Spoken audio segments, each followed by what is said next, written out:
Nós vamos continuar o assunto que começamos na semana passada e, para efeito de raciocínio, nós vamos recapitular rapidamente o que vimos já. O tema é instrução e disciplina às crianças, e nós temos consciência de que, se quisermos formar lares saudáveis, nós temos que começar com as crianças. Deus tem me levado a orar pelas crianças de uma maneira como eu não orava antes. E eu creio que é algo realmente dele.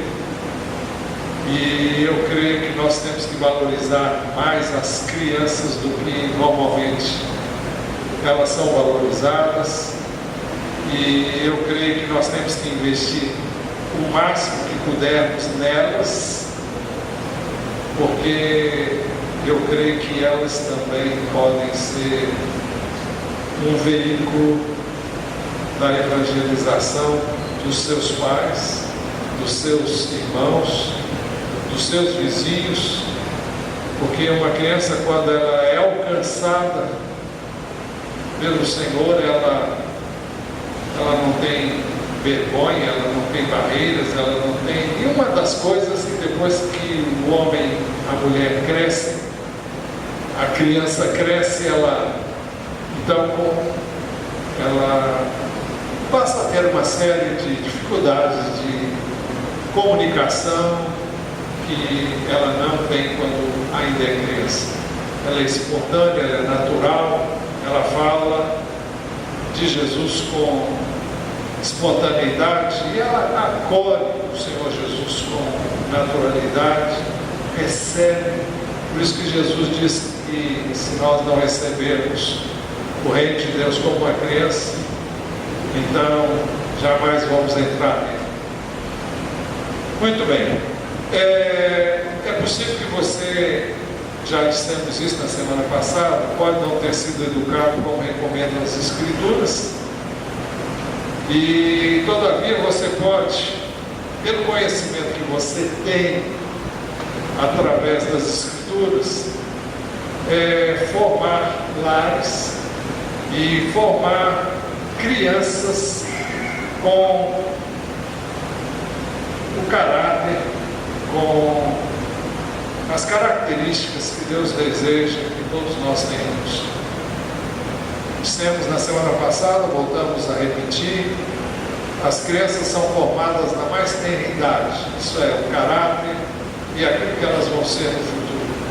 Então nós temos que dar a elas os melhores valores e as coisas que nós entendemos, os princípios, os ensinos mais valiosos devem ser dados à criança ainda desde a mais tenra idade. E porque depois de uma certa idade, depois de 6 anos para alguns e depois de 9 anos para outros, não se tem mais condições de fazer o que é básico, o que é essencial, aquilo que vai perdurar pela vida inteira. É por isso que o texto diz: ensina a criança no caminho que deve andar, e quando crescer não se desviará dele. Esse é um mandamento antigo para os pais, e alguns pais pensam que podem deixar as crianças fazerem o que querem. É o ensino, é a tônica da era em que nós vivemos, mas isso está totalmente fora dos ensinos das Escrituras. Crianças precisam de pais, e pais existem para as crianças, para ministrar a elas, instruí-las, e não para deixarem-nas fazer o que elas querem, não para deixarem-nas entregues a si mesmos, aos seus desejos e aos seus anseios. A gente pode, quando isso é possível, quando isso é viável, quando isso é próprio e adequado, permitir que as crianças façam escolhas e façam sugestões, mas você pai, você mãe, nós temos que saber que quem toma a decisão e vai responder diante das decisões não é a criança, são os pais.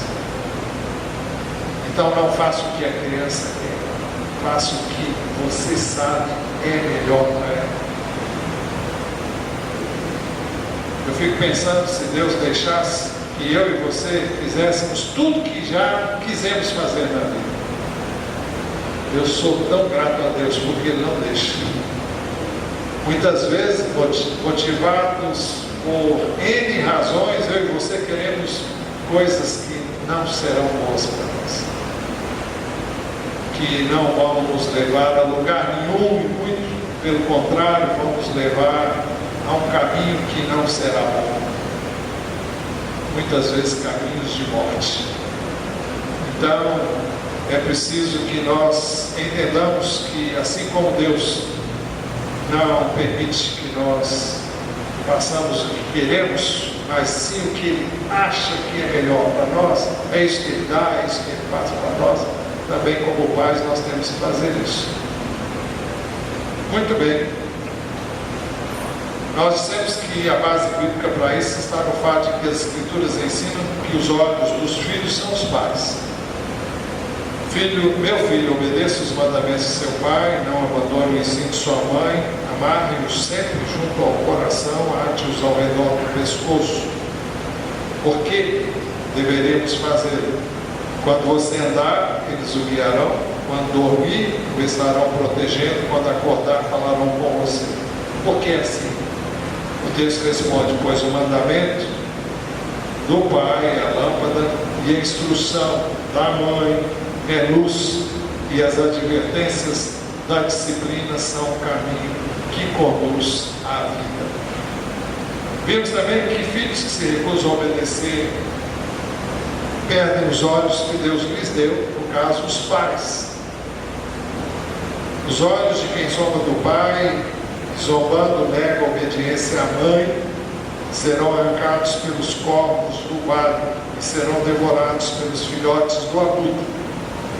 Não significa que seus olhos serão arrancados, mas que você não vai ter a visão que Deus planejou para você através dos seus pais. Bom, vamos agora para um outro ponto. Já vimos também ele: filhos precisam de pais que os criem em amor, na instrução e no conselho do Senhor. Pais, não irritem seus filhos, antes criem-nos segundo a instrução e o conselho do Senhor. Isso também já vimos, e vamos ver hoje, a partir do próximo texto, que mostra que filhos precisam de pais que ensinem, repreendam, corrijam e instruam-nos na justiça por meio das Escrituras. 2 Timóteo 3,14 diz assim: quanto a você, porém, é Paulo se dirigindo a Timóteo, quanto a você, porém, permaneça nas coisas que aprendeu e das quais tem convicção, pois você sabe de quem o aprendeu. Quando eu leio isso aqui, eu fico pensando, em quem ele está pensando quando escreveu isso?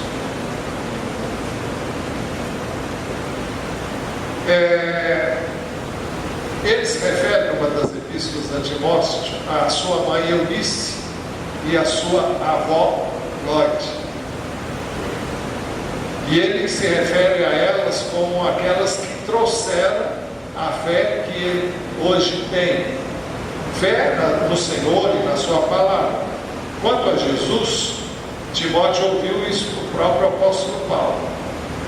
Mas é provável que ele estivesse falando da instrução que ele recebeu de sua avó e de sua mãe, porque o seu pai era de origem grega, e seu pai não conhecia as Escrituras, seu pai não ensinava a ele as Escrituras. Então, Timóteo recebeu tudo isso através da sua avó e da sua mãe, que eram judias e que lhe ensinavam. Por isso que o verso seguinte diz: porque desde criança você conhece as sagradas letras, que são capazes de torná-lo sábio para a salvação mediante a fé em Jesus Cristo. Timóteo havia sido instruído como filho de uma judia e neto de uma judia, havia sido instruído na palavra. Apesar do seu pai não ter feito isso com ele, sua mãe o fez. E aqui vai uma dica: se você é mulher crente e o seu marido não é crente, você tem a responsabilidade de incutir em seus filhos, de formar neles aquele caráter que as Escrituras desejam que os seus filhos tenham. Isso vai ser possível através das Escrituras, através de princípios, de valores, da verdade, da honestidade, da retidão, da justiça, da santidade, da pureza. Todas essas coisas são ensinadas na Bíblia e são totalmente opostas a um sistema maligno que prevalece no mundo em que nós vivemos, onde os valores são totalmente diversos do que nós encontramos, do que os valores que encontramos nas Escrituras. Muito bem, porque desde criança você conhece as sagradas letras que são capazes de torná-lo sábio para a salvação mediante a fé em Jesus Cristo. Os pais devem instruir os seus filhos nas Escrituras, falar das Escrituras para eles, falar do Senhor para eles, contar histórias bíblicas. No meu tempo existiam livros que eu lia para os meus filhos, e eu tinha um livro, tinha 2 volumes de livros. Eu não sei onde encontrá-los, não sei se eles existem hoje, mas se você correr atrás, você vai achar algum livro. Tinha história para cada dia, tinha um texto bíblico, tinha uma ilustração nesse livro, uma ilustração, uma figura, e tinha a leitura do texto e tinha o comentário do texto. E era assim que eu fazia o culto com as crianças. E foi dessa forma que eu ministrei a elas diariamente, durante anos seguidos. E infelizmente esse livro, ou estes livros me vieram à mente agora, e eu nem sei mais o nome deles, não sei nada. Se não me engano, era de uma publicadora luterana, mas como não poderia deixar de ser, os ensinos eram muito bons. Pois bem, corra atrás do prejuízo. Eu creio que hoje tem literatura aí de montão. A Alcione, algum tempo atrás, passou para mim alguns livretos. Como é que são aqueles livretos, Alcione? De onde é que veio aqui mesmo? Também tem matéria sobre isso, não tem? Você pode, depois fale com ela pode lhe dar mais informações. Eu não estudei esses livretos a fundo, mas o que eu vi é bom e vai ser muito útil também no culto doméstico para você fazer com seus filhos. Pois bem, as crianças precisam valorizar aquilo que você valoriza. Se você não valorizar o culto doméstico, se você não lê diariamente as Escrituras com os seus filhos, eles não vão achar que isso é importante. Então, faça isso, mesmo que o seu cônjuge não seja cristão, mesmo que você seja sozinha, ou você seja sozinho, não sei, mas você faça o que você sabe, deve e precisa fazer para dar o melhor aos seus filhos. Por isso que logo depois, o verso 16 diz: toda a Escritura é inspirada por Deus e útil para o ensino, para a repreensão, para a correção e para a instrução na justiça. As Escrituras dão a você meios de Então, ensinar o seu filho o caminho direito, o procedimento reto.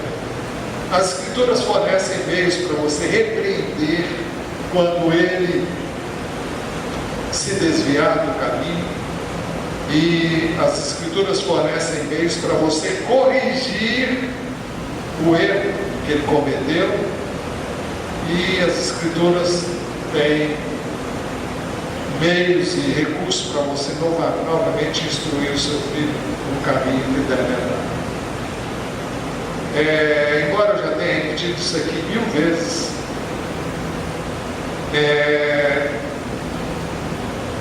eu creio que é importante a gente dizer mais uma vez. Eu pelo menos conheço aqui, talvez você conheça muitos outros lugares. Lá em Brasília, o traçado de Brasília é todo, você vai numa via principal, é a via mais larga, e essa é uma via que não tem saídas. Mas tem uma via auxiliar que vai logo do lado, é como a Avenida Brasil aqui, né?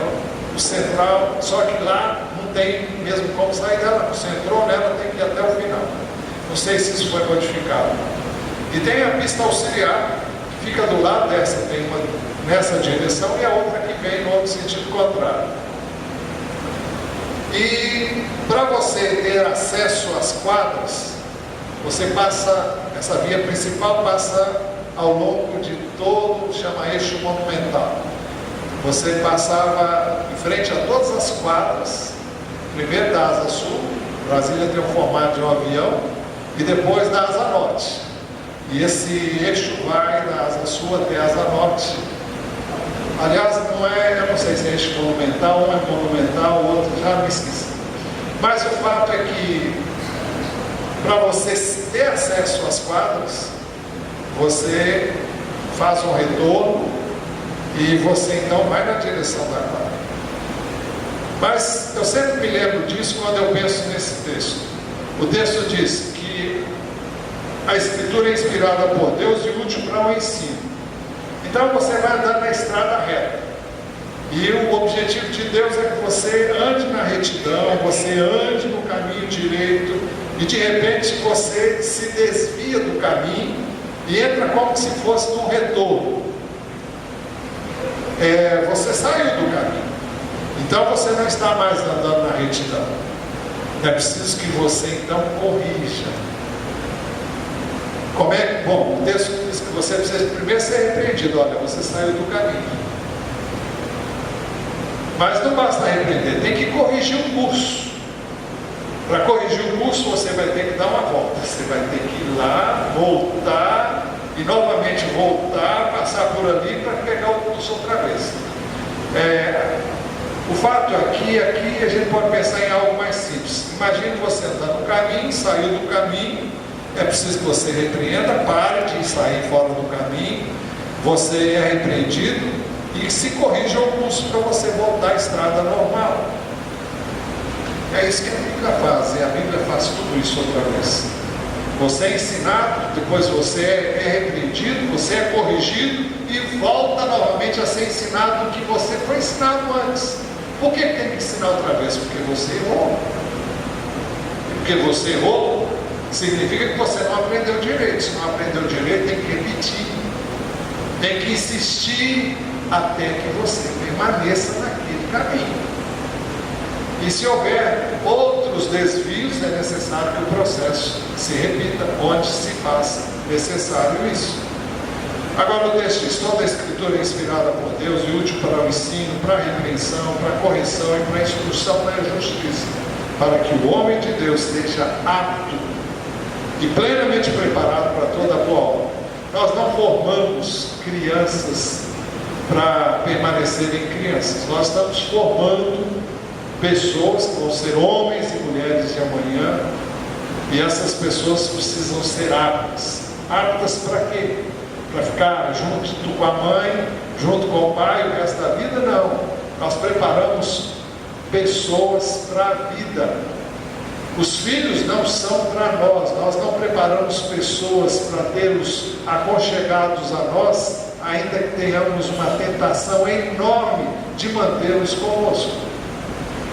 E muitas vezes é difícil você romper com essa ligação, e muitas vezes eles têm dificuldade de romper com essa ligação. Se eles não romperem, você tem que romper. Mas é necessário essa ruptura. Não é a ruptura de relacionamento, mas é o momento em que eles vão ter a vida deles. É o momento que eles vão ter que enfrentar a vida, e eles vão ter que pôr em prática aquilo que eles aprenderam com você, pai, com você, mãe. Então,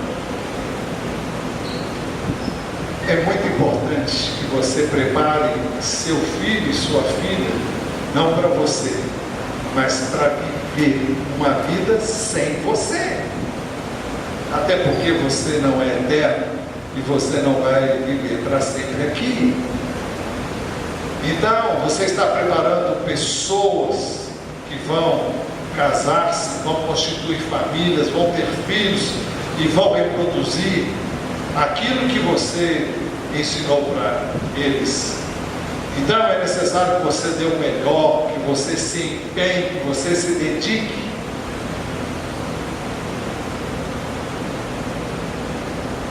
Porque você, quando casou, era você e uma pessoa, e a sua esposa, ou pode ser o contrário também. Mas depois vocês não eram mais dois, vocês eram 3, 4, 5. E aqueles 5 vão se multiplicar, que por sua vez vão se multiplicar depois.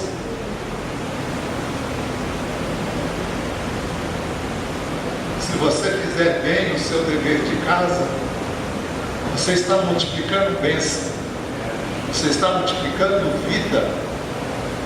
Mas se você não fizer bem o seu dever de casa, se você não fizer bem aquilo que Deus deu a mim e a você para fazermos, então você está multiplicando o mal, você está multiplicando problemas e dificuldades que seus filhos vão encontrar, seus netos vão viver, traumas, problemas, dificuldades, tudo resultantes da sua omissão, da sua abstenção, porque você não fez o seu dever, porque você não ensinou a eles o caminho que eles deviam dar. E por que não fazemos isso muitas vezes? Por que pais muitas vezes não fazem isso? Eu só fico pensando que é porque eles muitas vezes não querem fazer aquilo que eles gostariam que os filhos fizessem. Para você ensinar para os seus filhos, você também precisa viver. E para viver, você tem que aplicar a você uma disciplina que talvez você não queira. E entre a disciplina mais elementar é de gastar tempo com eles, para ensinar a eles a palavra, para falar com eles, para orar com eles, para ministrar a eles. Sem isso, não há como fazer nada. A vida hoje cobra muito. Você tem apelos de todos os lados. E se você for atender a todos os apelos, você não atende a um apelo que é talvez o mais importante, que é de informar o seu filho quando ele ainda é tão tenro, de ministrar a ele valores que vão permanecer para a vida inteira. Então pense nisso, para que o homem de Deus seja apto e plenamente preparado para toda boa obra. E nós podemos pensar em homem aqui também no sentido de uma figura do ser humano, homem e mulher, para que o homem, para que o ser humano seja apto e plenamente preparado para toda boa obra, se ele for instruído na palavra. Filhos precisam de pais que os disciplinem e repreendam por amor a eles. Hebreus 12, 5 diz assim: vocês se esqueceram da palavra de ânimo, que ele lhes dirige como a filhos: filho meu, não despreza a disciplina do Senhor, nem se magoe com a sua repreensão, pois o Senhor disciplina a quem ama e castiga todo aquele que aceita como filho. Suportem as dificuldades, recebendo-as como disciplina. Deus os trata como filhos. Ora, qual o filho que não é disciplinado por seu pai? Se vocês não são disciplinados, e a disciplina é para todos os filhos, então vocês não são filhos legítimos, mas sim ilegítimos. O que o texto está nos mostrando claramente é que a disciplina é uma forma de amor.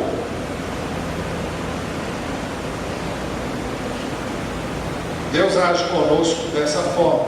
Deus nos disciplina. E a palavra é muito doce, é muito amorosa. Vocês se esqueceram da palavra de ânimo que ele lhes dirige como a filhos: filho meu, não despreze, não barateie, não desvalorize a disciplina do Senhor, nem fique magoado quando ele repreendeu você. Por quê? Porque o Senhor disciplina aquele que ama e castiga aquele que aceita como filho. Uma outra versão diz: e açoita a todo aquele que recebe como filho.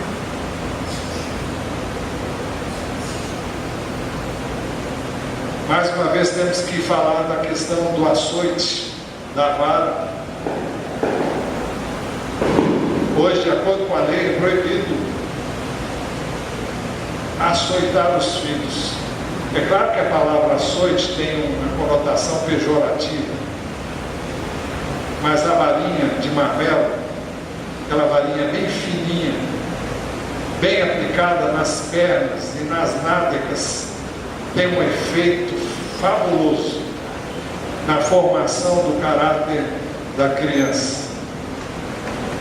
A Bíblia diz que a vara tem o poder de tirar a tolice da criança e de endireitar a vida dela para que ela ande no caminho do Senhor. Então, tem que doer? Tem que doer muito, mas sem machucar. Tem que bater? Tem que bater, sem machucar, sem ódio, sem rancor, sem ressentimento. Alguém vai dizer: mas você, pastor, nunca bateu com raiva? A Bia diz que sim, minha Bia. Ela disse que teve momentos em que eu fiz uma cara para ela que ela não esqueceu nunca mais dessa cara que eu fiz para ela. Não é o que eu queria, nunca quis transmitir isso para ela, mas ela pegou isso aí. Eu creio que eu e você muitas vezes ficamos irados, mas o ideal, e hoje sei mais isso do que antes, é que você, se tiver irado, não bata no seu filho, não. Vá para o quarto, fala: ó, espera aí que eu venho, eu volto já. Vai lá, fale com Deus e diz: ó, Senhor, estou muito irado. E se eu for bater nele agora, é um perigo. Então eu não vou bater. Mas o Senhor me dá graça porque eu preciso bater. Mas eu não posso bater com raiva. Então, se você estiver com raiva, peça perdão a Deus que está sentindo raiva, porque a raiva não é legal e nem ela vai produzir a justiça de Deus. A ira do homem não produz a justiça de Deus. Então, deixa a poeira sentar, depois você chama seu filho, sua filha e fala: olha, aquela hora você fez isso. E eu vou disciplinar você, porque você precisa aprender que isso não pode ser feito. Mas, deixa estar que eu não estava nem pensando em falar isso agora, mas você só pode usar a vara se você já falou uma vez. se você já falou uma segunda vez, se você na segunda vez advertiu que a terceira, se acontecesse a terceira vez, você usaria a vara. Criança que vê a vara correndo solta, sem que ela tenha sido advertida e orientada de que isso podia acontecer, isso aí não é justo. Então, Deus não faz assim conosco. Deus adverte uma vez, adverte duas, e às vezes Ele vai até mais do que isso. Mas Ele vai apertando o cerco, e Ele vai endurecendo o meio de correção. E se for necessário bater forte, Ele sabe bater forte. E aí você vai realmente cair na real e você vai, ele já me falou várias vezes, eu não ouvi. Mas agora doeu muito. A Bíblia diz, não sei aonde era, não sei se é nos Salmos, antes de ser repreendido andava errado, mas agora eu me arrependo, eu me volto para o Senhor, algo mais ou menos isso. Muito bem. Suportem as dificuldades, recebendo-as como disciplina. E aqui está falando de dificuldades que eu e você enfrentamos muitas vezes, agora adultos, como resultado de erros que eu e você cometemos. Mas ele disse, suportem com disciplina. Deus nos trata com disciplina. Porque eu e você enfrentamos dificuldades, porque eu e você enfrentamos problemas, os mais variados, porque Deus está trabalhando em nós. Por que as crianças precisam ser disciplinadas? Se elas são disciplinadas, elas não vão precisar enfrentar outros problemas, porque não aprenderam quando crianças. É muito mais fácil aprender quando criança. A chance da pessoa ser mais bem sucedida, de não ter determinados problemas que você tem ou teve, ou ainda tem hoje, é muito maior. Por quê? Porque ela já aprendeu a obedecer. Crianças que não aprendem a obedecer vão quebrar a cara.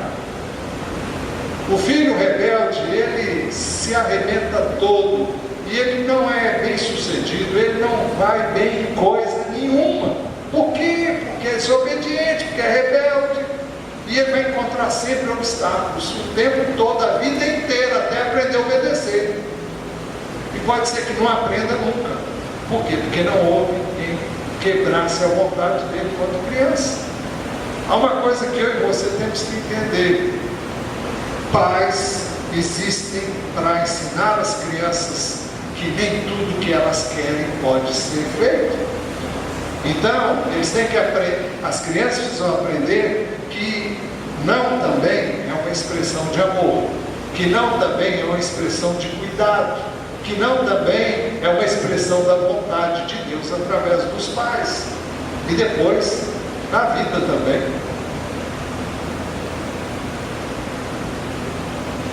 Se vocês não são disciplinados, a disciplina é para todos os filhos, então vocês não são filhos legítimos, mas são ilegítimos. Você já parou para pensar que muitas pessoas que não são crentes parecem ter determinadas dificuldades que só os crentes têm? Você já parou para pensar que os crentes têm mais dificuldades do que os não crentes? Você nunca parou para pensar nisso, não? Por quê? Porque se você é crente, você é filho. E filho é tratado com cuidado. O que não é filho, vive a sua vida do jeito que quer. Lá no final, ele vai prestar contas daquilo, vai se dar mal, vai se perder. Mas, se a pessoa é filha, então as coisas são mais rígidas. Pelo menos é assim que a Bíblia ensina que Deus trata conosco. O mundo tem liberdade de fazer o que quiser. Os filhos de Deus não.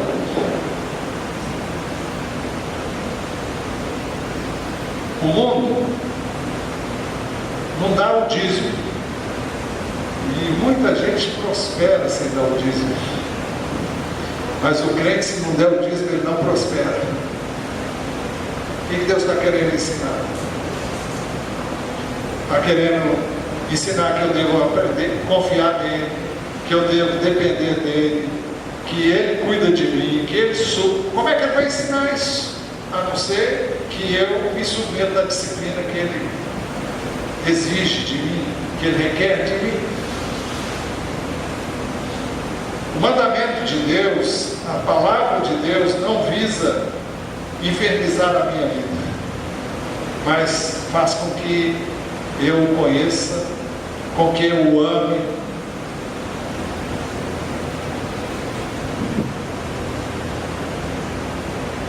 Quanto mais eu conheço, mais eu amo. Quanto mais eu conheço, mais eu quero conhecer.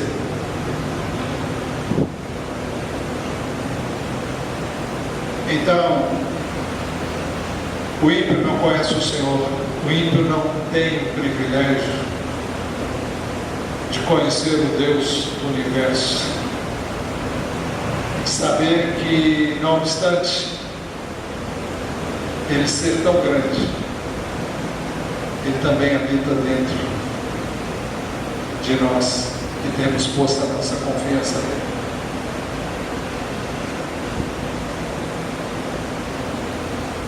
Então, isso tem um custo.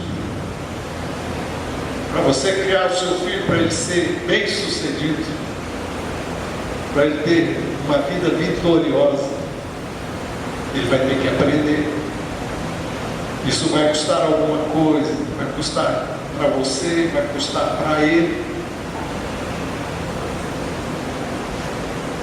Mas o fruto disso não tem dinheiro no mundo que pague.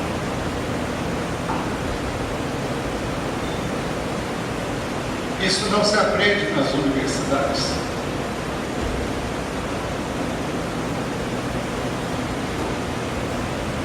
Isso se aprende em casa, através do ensino, através do exemplo, através do dia a dia.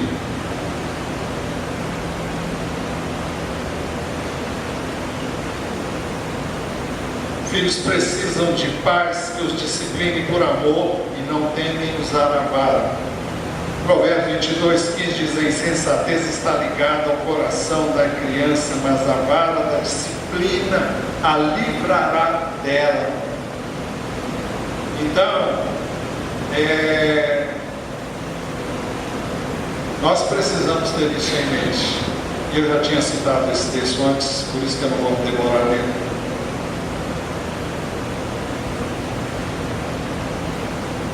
A criança, como todo ser humano, é tendente à prática do mal e por isso precisa de amor, ensino e disciplina. O Senhor disciplina seus filhos como evidência do seu amor por nós. Provérbios 3:12 foi citado no texto de Hebreus, que nós lemos há pouco, diz assim: pois o Senhor disciplina quem ama, assim como o pai faz ao filho de quem deseja o bem.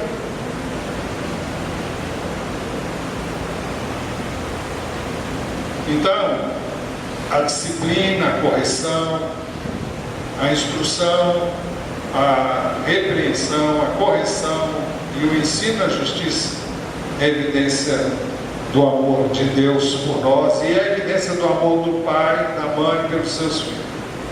Pais que se recusam a disciplinar seus filhos amam a si mesmos e não a seus filhos. Eu sei que o pai e mãe pode dizer: não, eu amo meus filhos. Ama coisa nenhuma, você ama você. Sabe por quê? Sabe o que você está querendo ao deixar seu filho fazer tudo que ele quer?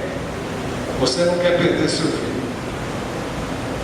Você quer ter o amor dele, você quer ter ele, quer ele te amando. Então, na realidade, é um amor egoísta que você tem. Porque você quer que ele te ame. Quem é que não quer que as pessoas nos amem? Bom, todo mundo quer. Mas esse amor é muito egoísta. Porque você vai ter, de certa forma, o seu filho vai dizer: ei, minha mãe é legal, ela deixa fazer tudo que eu quero, ou meu pai é legal por causa disso. Mas qual vai ser o fim desse menino e dessa menina com tudo isso aí? Vai ser um desastre na vida deles, dessas crianças, ou desse menino ou dessa menina. E o pai que ele achava legal quando era criança, depois vai dizer: meu pai não me amou. Eu não esqueço quando minha irmã, lá em casa nós tivemos 3 gerações, praticamente. Eu tive 2 irmãos, vieram 2 irmãos, passaram-se mais ou menos 12 anos depois eu vim, e 1 ano e pouco depois veio meu irmão. Daí passaram-se mais 11 anos e veio a minha irmã, a caçula. E quando a minha irmã caçula veio, ela não foi tratada mais como filha, mas como neta. Eu não trato meus netos assim, não dou colher de chá para eles, não. Quando eu digo colher de chá, não passo a mão na cabeça deles, não. Eu trato eles igual meus filhos, tratei meus filhos. E a Bia sabe disso, o Raul também sabe. Eu digo eles porque eles são os que ficaram mais perto de mim do que a Letícia, que mora em São Paulo, e o Paulo Henrique também, mas os filhos da Bia ficaram lá em casa. Então a Bia saiu, o Raul também, é que vai corrigir. Eu pegava o chinelo e já dei umas boas palmadas neles. E não escondo isso.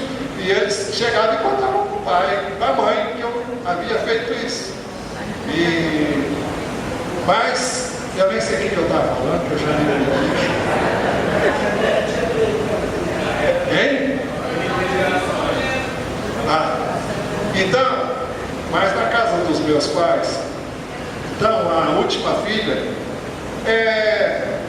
meus pais já estavam bastante cansados. Quando minha irmã, a última, nasceu, minha mãe tinha 46 anos, teve um parto dificílimo e quase que morreu, mas pela graça de Deus ela sobreviveu a esse parto temporão. Mas ela foi criada assim muito mais. Os meus 2 primeiros irmãos tiveram uma educação muito rígida. Minha mãe contava que elas só dizia o nome do meu irmão e olhava para ele sair de onde estava e vinha. E às vezes vinha para apanhar. E ela mandava ele pegar o instrumento em que ela ia usar para bater nele. Ele pegava o instrumento, trazia, deitava no colo dela e enchia de couro. Era assim mesmo. Mas deu gente boa, viu? Não deu gente má, não. Todos 2 foram gente boa. Quando eu fui, na minha vez,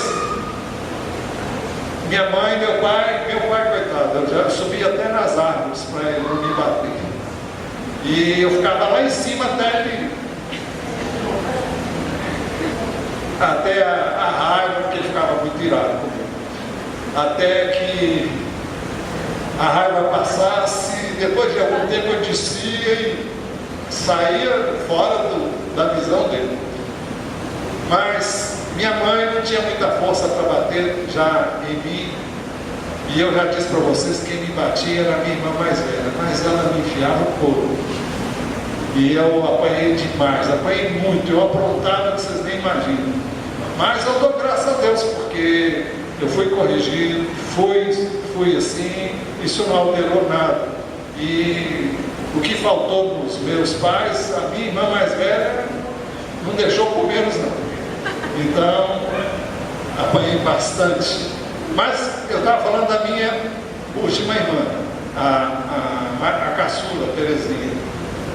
A Terezinha um dia falou para mim: olha, eu queria ter hora para chegar, eu queria ter limites. E meus pais não colocaram esses limites.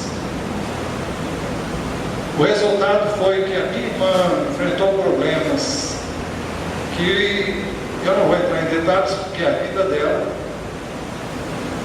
e custou um preço muito alto para ela. Toda a liberdade que ela teve. Pela graça de Deus, Deus trouxe ela para o caminho de volta. Deus a trouxe novamente. Ela é hoje serva fiel do Senhor e anda nos caminhos do Senhor. Mas teve um preço. E então nós temos que fazer o nosso dever de casa. Eu já me perdi, já nem sei mais onde é que eu estava, mas eu vou parar porque o tempo já acabou. E